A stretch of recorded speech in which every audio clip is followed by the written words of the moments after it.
Hi folks, welcome to the Pulse of St. Pete's. I'm your host Brian Lamore. Today's show we'll be talking about an interesting collaboration between St. Peter's Hospital, Lewis and Clark County Health Department, and over 300 other individuals and health professionals that are interested in what is happening in Helena or Lewis and Clark County health-wise. They put together a 2015 community health report that is available to everybody if you'd like to get a hold of it, see what it has to say. Fascinating information. It was very well done. It helps to identify health issues in our county. And of course, once we identify the health issues, we can then look forward to maybe working on some solutions to make this an even better place to live.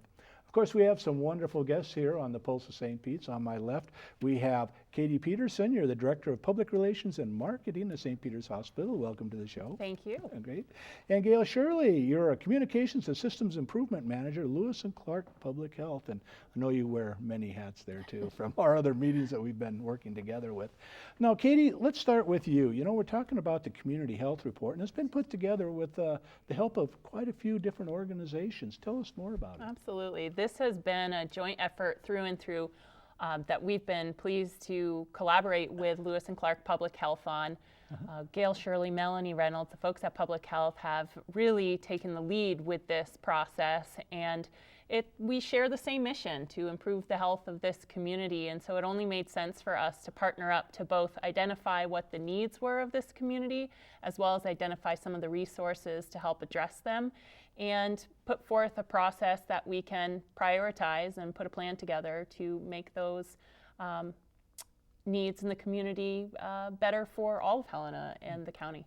Better addressed. You know, when you talk about a hospital, you know, it seems to be they're a health response organization. You know, you have a health issue, you go there to get it addressed. But with this, you're being proactive in order to address the community. I really like that expansion. I don't know, maybe all hospitals do this, but it's kind of new to me, but that's really good for the hospital to do. It is, and that is the future of healthcare in not only our community and our state, but across the nation. We are focused on making people well throughout their lifetime, not just treating them when they're sick. And so this is an important part of that approach. It's an important step forward. And Gayle, you know, we did this survey, and what are some of the results of the Lewis and Clark County? I imagine some of them are pretty fascinating.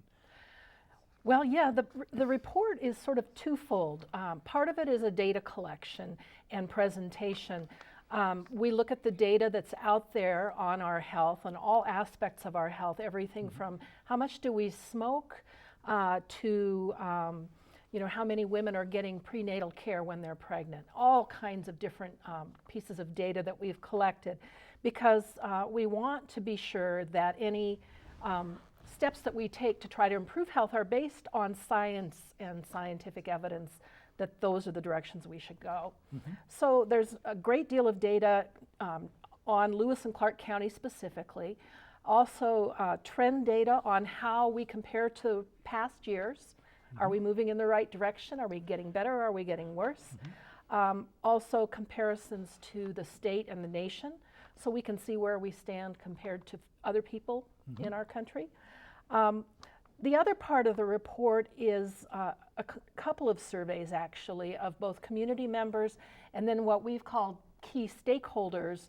Those are people who actually are in a position to be connected in some way to health issues in the community. And that can be everybody from medical providers to school officials who also play a role in trying to keep students healthy. So we have those survey results, which are, you know, the perceptions of people in our community about how healthy they are and how healthy the community is, and then what the data says about that.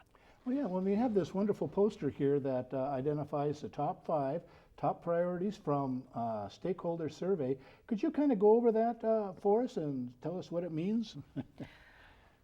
Well, in this case, this is the survey of what we call the key stakeholders, and we asked them their perceptions from their perspectives in our community.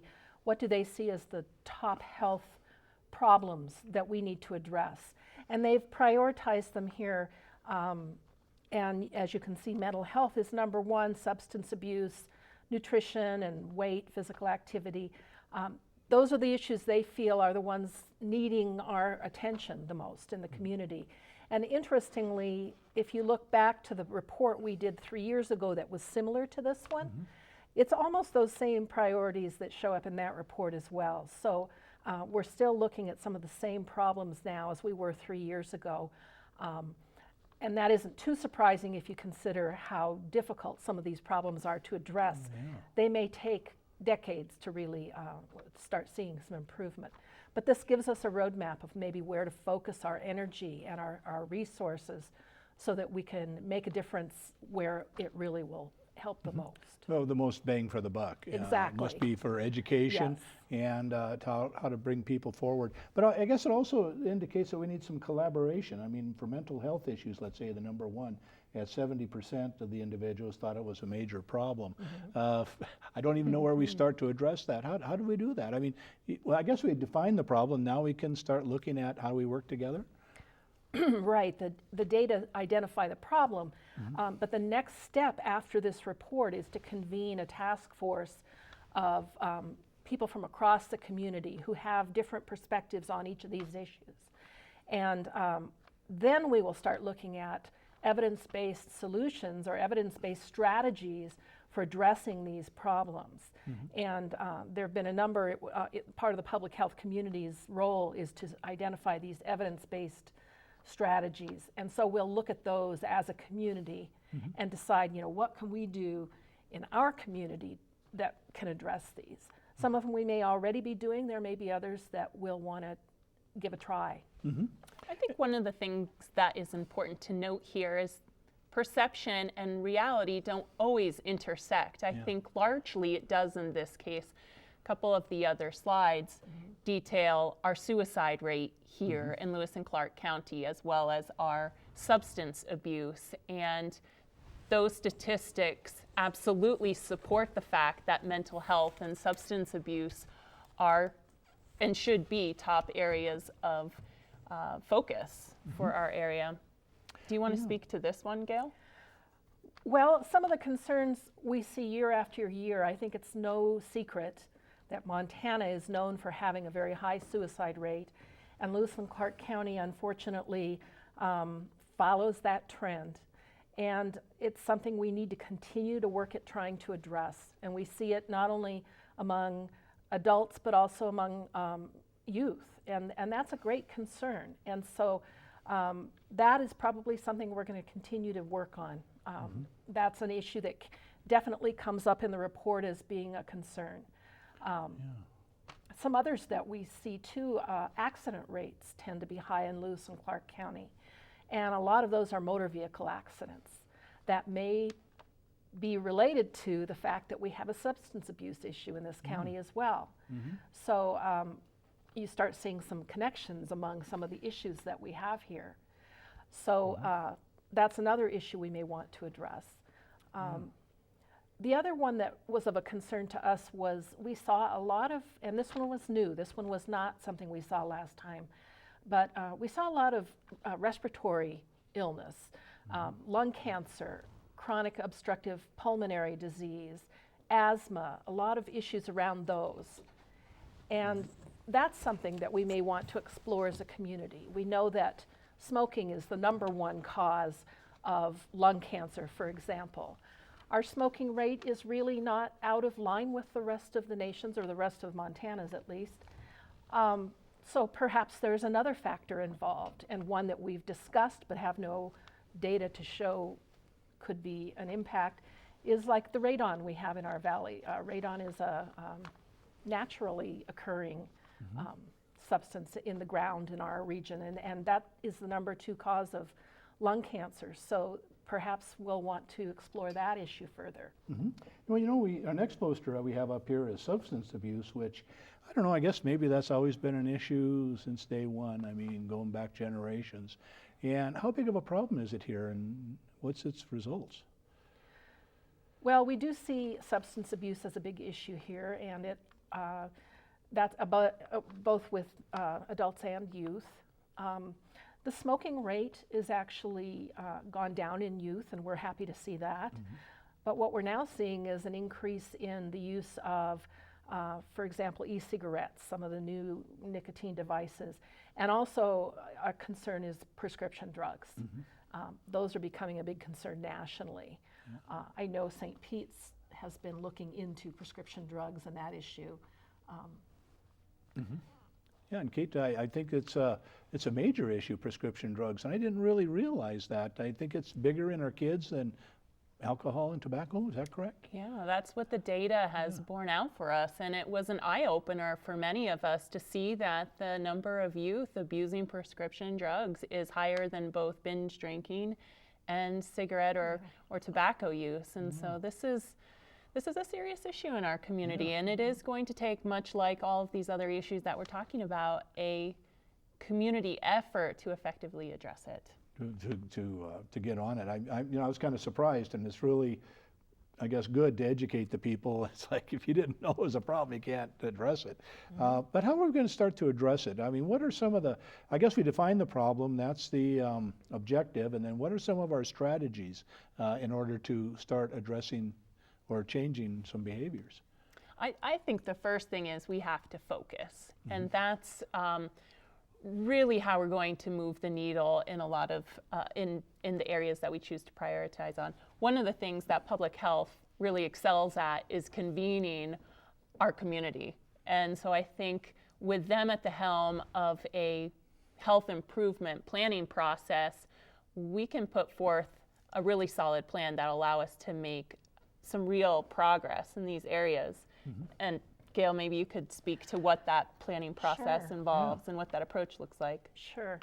Our goal is to, in January, start inviting representatives from many of the organizations in the community to be part of a task force that will take this report and the data from this report and start trying to do that focusing, start trying to identify what are the priorities we want to focus on. And that doesn't mean we stop doing the rest of the work that we do with regard to health. All of it's important.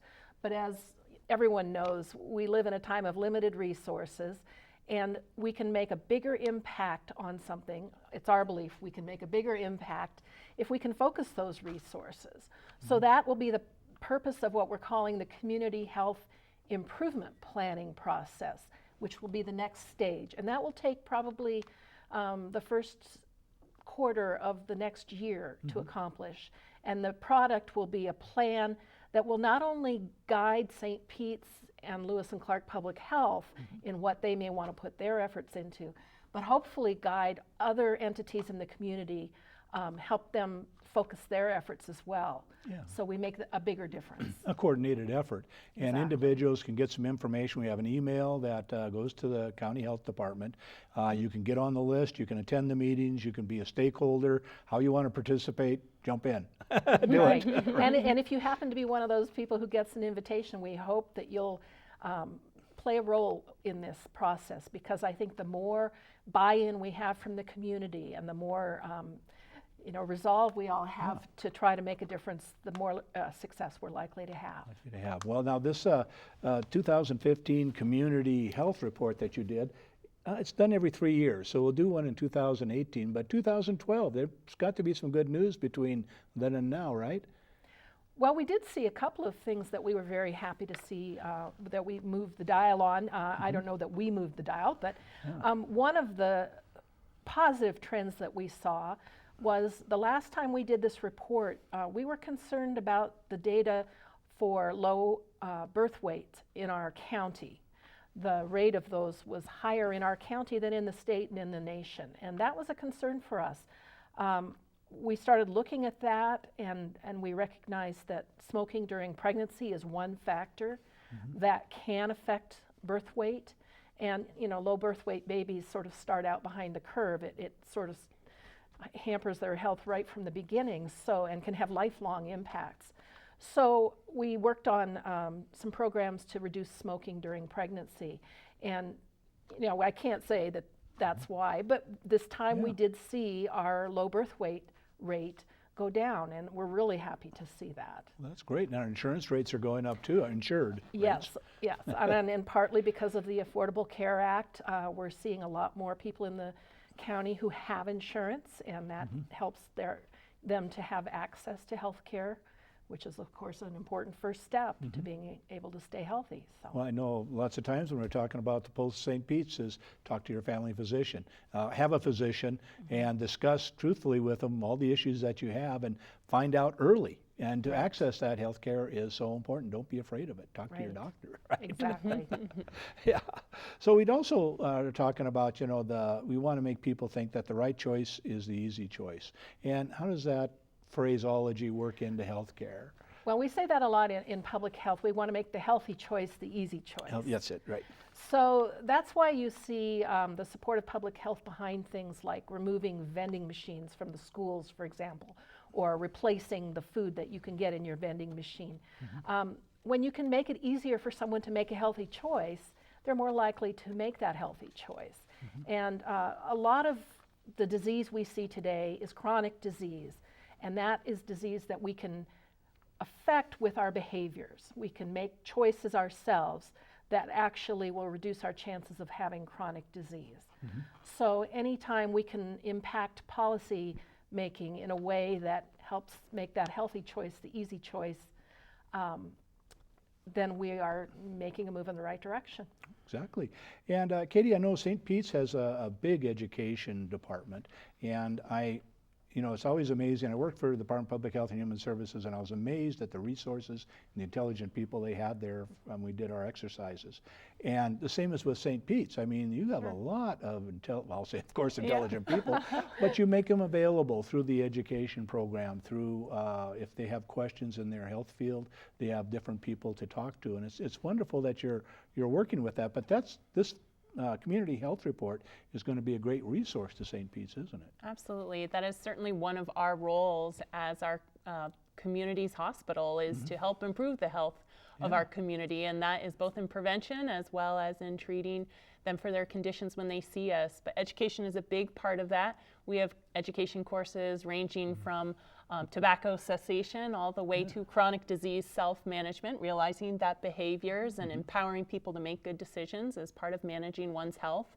We fully expect that this resulting community health improvement plan will lay the groundwork for us in revisiting our community education program. It should be fully informed by the needs of the community and as best as possible, not duplicating the efforts of others in the community while still tapping the expertise and the resources that we have. And so we are frequently tapping our nurses and physicians and other health professionals in leading and presenting that content. And a big generalization is most of those classes are free. There are very few that have a small fee. They are all free. Yeah, all free, fact. okay. Yep, in the last year or so, we made all of those you did? community education classes free to the public. Cost should not be a barrier to accessing education to improve your health. Oh, that's great. Well, part of that education is this community health report, and we have a website that's St. Pete's that you have this online, so people can write that St. Pete's website down, which is pretty simple, CHNA, and they can access this and see the stats that we have in our county. I mean, we don't have the time to go over all of them, but it's amazing what's all in here and the insight that we have in our county. But now we're drawing to a close on the show. I'd like to get some final thoughts that you would like our viewers to remember about today's show. And Katy, let's start with you and St. Peter's Hospital and how you work with this plan. Sure. I think there's just a lot of great energy in this community to improving the health of our community. I'm really proud, and it's been a pleasure working with public health on this. We look forward to working together to put a plan together that's going to make a real difference for this town and for our region. Oh, that's great. And Gayle, what are some of your final thoughts? Well, we've really appreciated the great collaboration we've had with St. Pete's in working on this report. They've been a wonderful partner and are going to continue to be so as we move into this next health improvement planning process. We hope other members of the community will join us and also be partners with us on addressing the issues that are raised in this report.